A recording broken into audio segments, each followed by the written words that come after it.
আপনজন যদি নিজের সন্তান, নিজের ভাই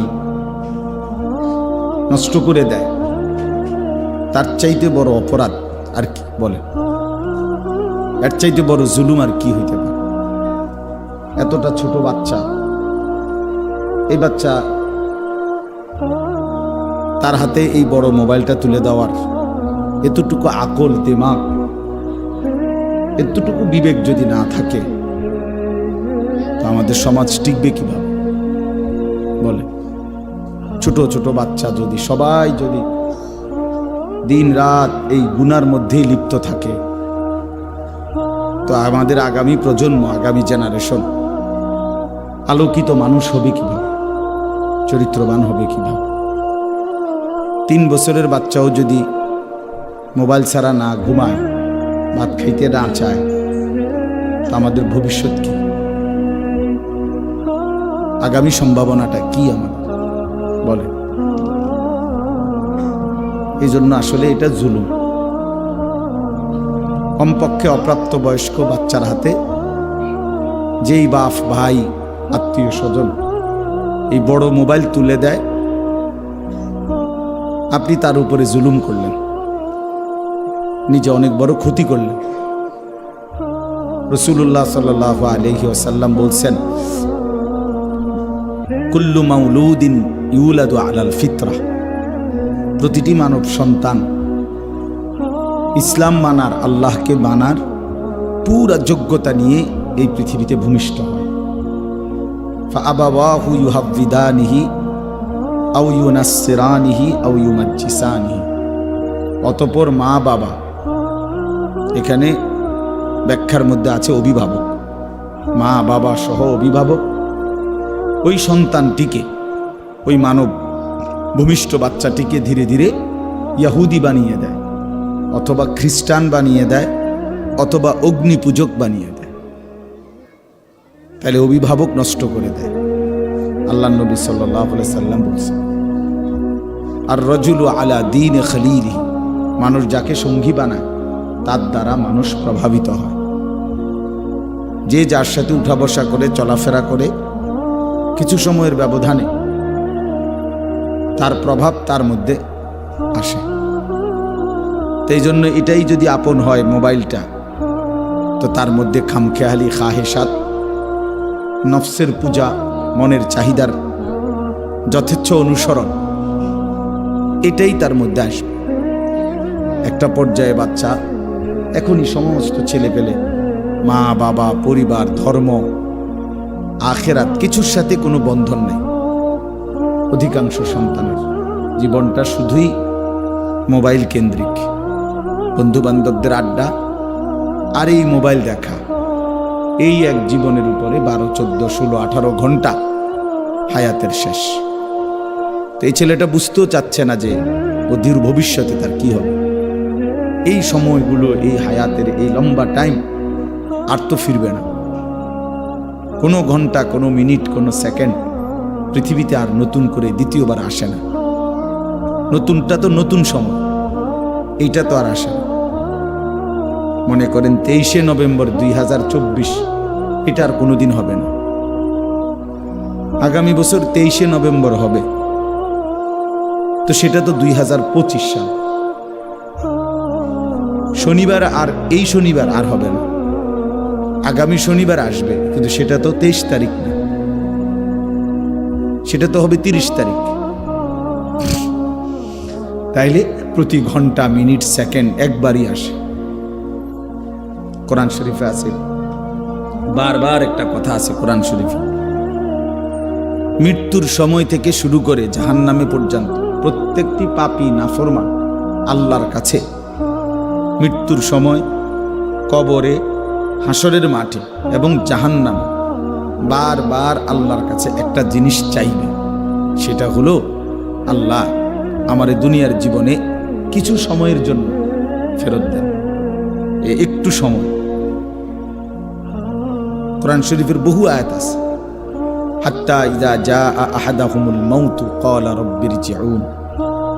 আল্লাহ তাআলা বলেন, যখন নাফরমানের মৃত্যুর সময় হয়, মালাকুল মউত আজরাইল দেখে, তখন সে বলে, আল্লাহ কিছু সময়ের জন্য দুনিয়ায় থাকতে দেন।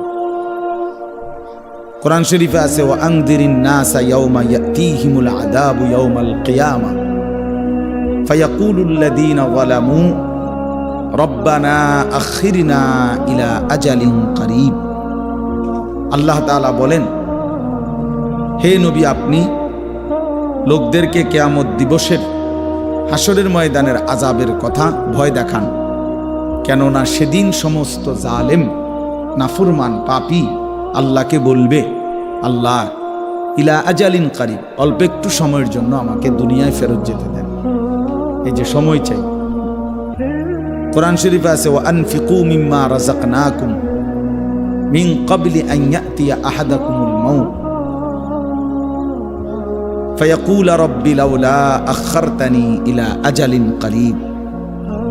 আল্লাহ তাআলা বলে, বান্দা যদি নেক আমল করতে মন চায়, দান সদকা করতে মন চায়, আল্লাহর ইবাদত করতে মন চায়, যাই করতে মন চায়, এটা মৃত্যু আসার আগে আগেই করে নাও, নয়তো মৃত্যুর সময় তুমি বলবে যে আল্লাহ আমাকে কিছু সময়ের জন্য একটু সুযোগ দেন।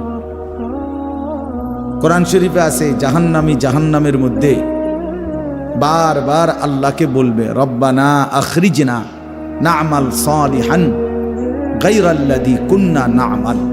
আল্লাহ, আপনি আমাকে কিছু সময়ের জন্য দুনিয়ায় ফেরত যেতে দেন, যদি যেতে পারি আমি নেক আমল করব।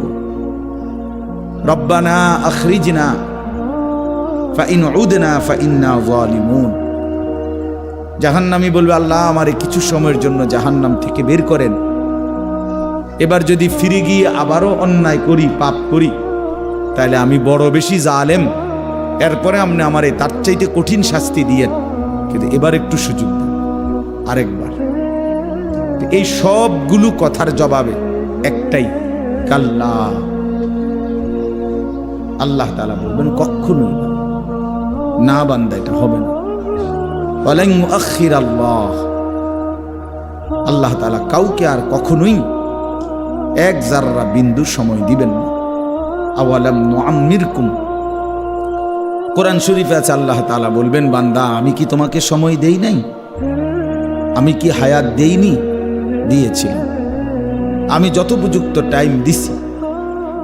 প্রতি ওয়াক্ত নামাজের টাইম যেতটুকু নামাজের রাকাত আদায় করতে এটুকু সময়ের দরকার ছিল না, আমি বেশি দিছি। মনে করেন জোহরের নামাজ 1টা বাজে আজান হয়েছে, 3:45 বাজে আসরের আজান, প্রায় 3.25 ঘন্টা পরে আসরের আজান, তো 12 রাকাত বা 10 রাকাত নামাজ পড়তে 3.25 ঘন্টা লাগে? কথা বলেন না। ফজরের 4 রাকাত নামাজ পড়তে কি 1 ঘন্টার মতো টাইম লাগে? আল্লাহ তাআলা তো সময় দিছেন বেশি, রাকাত তো কম, টাইম তো কম। আসর থেকে মাগরিব প্রায় 1 ঘন্টা, 1.5 ঘন্টা। তো এই টাইমটা 4 রাকাত আসরের নামাজ পড়তে কি এতটা টাইম দরকার ছিল? ছিল। এই জন্য বললাম, আমার ভাই ছেলেরা, তোমরা যারা মোবাইল হাতে, এটা নামায় ফেলো, সবাই মোবাইল নামাইয়া এমনি শুনো, ভালো হবে, ভালো হবে। কোনো কিছু কাজ করে না আমাদের সন্তানদের মাথায়, বললে হাসে, প্রতিবন্ধীর মতো। মানসিক রোগী যারা, যাদের তারসিরা, এগুলা নিজে নিজে হাসে। এটা কিছুটা প্রতিবন্ধিতার লক্ষ্য। আমাদের অধিকাংশ সন্তান এখন চিন্তাগতভাবে, বুদ্ধিগতভাবে প্রতিবন্ধী। কিছু বললে গুনাহ ছেড়ে দেওয়ার কথা, পাপের, যে এতটা মিথ্যা কথা বলো কেন, কোনো নামাজ পড়ো না কেন, তোমার সারাদিন আড্ডা দাও, হে হাসে। তাহলে বোঝা গেল আসলে তার ব্রেনে কোনো স্বাভাবিক কাজ করে না। মানুষকে লজ্জা দিলে, মানুষকে কিছু বললে তার তো উচিত মাথা নোয়ায় ফেলা, বুঝতে শিখা। এই জন্য বাপ, এটা গুরুত্বপূর্ণ বিষয় যে অনেকটাই সন্তান প্রতিবন্ধিতার শিকার। দুশ্মন এই পরিমাণ গুনাহ, নাফরমানি আর ফালতু কাজে আমাদের সন্তানদেরকে কাজে লাগাইছে, বেচারার মাথায় আর কিছুই ধরে না, কোনো কিছুই আর কাজ করে।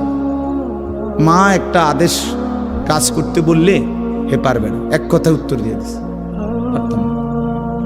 বাপরে ডাক দিলে পারতাম না, পারবে না। কেন পারবে না? ওই যে তার